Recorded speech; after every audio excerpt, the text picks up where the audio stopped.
El doctor Fernando Carrión Vena, quien nos hablará sobre el tema de prevención del delito. Él es arquitecto de la Universidad Central del Ecuador, maestro en Desarrollo Urbano Regional en el Colegio de México, doctorado por la Universidad de Buenos Aires. En la actualidad es investigador de la Facultad Latinoamericana de Ciencias Sociales, sede Ecuador, la FLASCO Ecuador, editorialista del diario Hoy, académico del Departamento de Estudios Políticos de FLASCO, sede Ecuador, y presidente de OLACHI. Los municipios hace no mucho tiempo prácticamente no tenían esta como una de sus competencias, hoy día la tienen de manera absolutamente clara. Los presupuestos municipales también están creciendo. Y finalmente también tenemos nuevos actores que están en el escenario delictivo que antes no los teníamos y que tienen un peso cada vez más creciente. En otras palabras, el escenario general no es del todo optimista. Ahora, como se señalaba en una de las intervenciones hoy en la mañana, la ausencia de diagnósticos es realmente alarmante. Lo que tenemos es mucha información que circula, no mucha, porque en general no se produce información incluso de características sólidas, etc. Pero en el fondo lo que tenemos es un gran desconocimiento de lo que está pasando.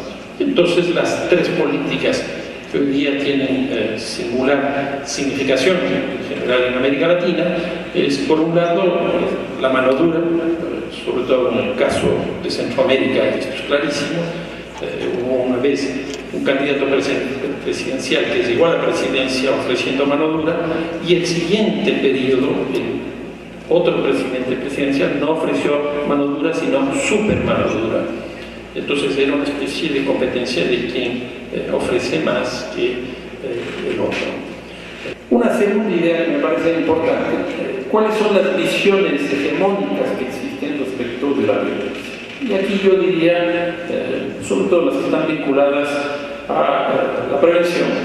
Obviamente está la etiología, que no es otra cosa que la explicación causal de determinados fenómenos, y en esa perspectiva la epidemiología es la que ha tomado el mayor peso. En otras palabras, esto ha ocurrido durante mucho tiempo en las ciencias sociales, que se importa conceptos provenientes de otras disciplinas para encontrar soluciones. Y yo creo que este hecho de cuestionar que se viene ya realizando en general en América Latina estas visiones epidemiológicas ha puesto en crisis este paradigma que yo creo que es hegemónico todavía y que tiene una vida bastante larga en general en América Latina. ¿Y por qué pone en crisis? Porque por un lado el objeto ha cambiado, justamente la violencia, los delitos son históricos. Si uno se pone a ver, los delitos hacia un siglo tenían mucho que ver con las costumbres, con las tradiciones, con la moral, y hoy día los delitos, bueno, lo que Emilio nos ha comentado, que son absolutamente distintos. Y entonces, ¿cómo en las prácticas de la violencia y en las prácticas delictivas actuales poder encontrar estas expresiones causales me parece mucho más complicado? En otras palabras, el objeto, la violencia y el delito están en un proceso de mutación, de transformación sustancial que ponen en crisis justamente estos paradigmas. Pero por otro lado, y quizás justamente por esto, está el hecho de que las políticas no están funcionando. ¿Qué es lo que creo yo en este caso, en este momento, de este tipo de violencia moderna? Que ya no se puede aplicar obviamente la prevención social. Si nosotros estamos pensando en prevención, creo que por la lógica principal de estos delitos debería estar alrededor de la prevención económica. Por ejemplo, política económica. Por ejemplo, si estamos pensando en esto de la armonización legal, ¿por qué no América Latina hace algo con los paraísos fiscales? Existen 74 paraísos fiscales en el mundo que son reconocidos, además hay otros. Les quiero poner el caso de Mónaco, por ejemplo. Mónaco es un paraíso fiscal. tiene 36.000 habitantes y 450.000 cuentas correntistas. Pero en el caso del Ecuador, lo que yo les decía, hay mucha prensa y mucha comunicación respecto de la prevención, pero cuando uno va al presupuesto, solo el 3% del presupuesto está destinado a este fin, de tal manera de que podríamos pensar que es una propuesta mucho más de buscar cierto tipo de legitimidad.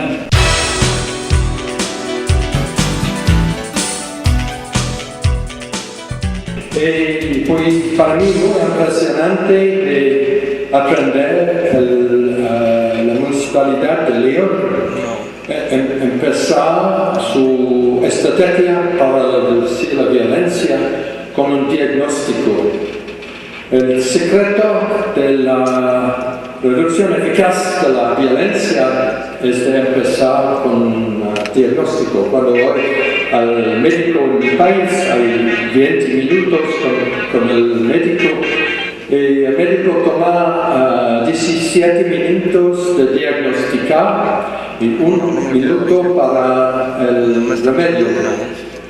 En muchos países del mundo, y fue el caso en el pasado en México, no hay diagnóstico, la acción y reacción general, y el resultado fue muchas víctimas, demasiadas víctimas que con un poco de aplicación de conocimiento. Es solamente uno de los actores y no el más importante. La alcaldesa aquí es mucho más importante que el juez.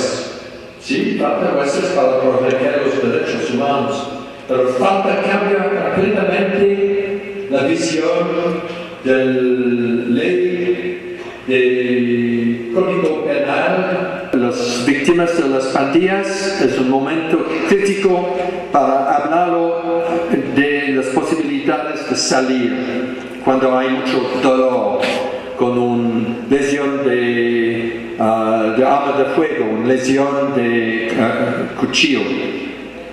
50% de reducción al interior de 3 años.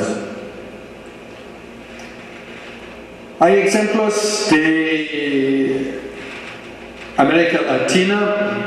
Diadema es un ejemplo de una reducción de 50% al interior de menos de 3 años. ¿Solución de qué? Solución de problemas en los lugares de problemas. Aquí, resolución de problemas necesita diagnosticar, planificar, implantar, evaluar. En todos los campos, el campo de seguridad en el municipio, en el campo, en los tribunales, en la policía, en las escuelas, en todos los campos. El segundo punto muy importante es que existe un conocimiento que no existe hace 20 años. Este conocimiento del Organismo Mundial de Salud, del Procurador General de Estados Unidos, de Her Majesty's Inspector to Constabulary, el grupo en Inglaterra que trabaja con los jefes de la policía, en el Centro Nacional de Prevención del Delito de Canadá, en Habitat, en muchos organismos importantes, prestigiosos, en CDC, el Centro de Control de la Enfermedad y Prevención, el CDC de Estados Unidos. Existe enormemente de conocimiento, existe también enormemente de ejemplos, modelos. Bogotá, Diadema, Pernambuco, Glasgow, poco de Estados Unidos, pero hay algunos. El proyecto de involucramiento de los jóvenes, existen las soluciones, es un asunto para México de capacitar y de adaptar estas acciones a su país, a esta municipalidad. Y sobre todo como movilización de la gente en todos los países del mundo creen mucho más en la prevención que en las penas. Sí, los polls de opinión muestra esto. Es muy diferente que las noticias en los diarios que muestran visión de las víctimas, que no tengo confianza en el sistema, con razón. Pero la gente en general, en esta sala, creo en la prevención, porque la prevención es mejor que el tratamiento. Es claro. Pero esta sobre las víctimas existe en su idioma materno. Y muchas gracias por la invitación.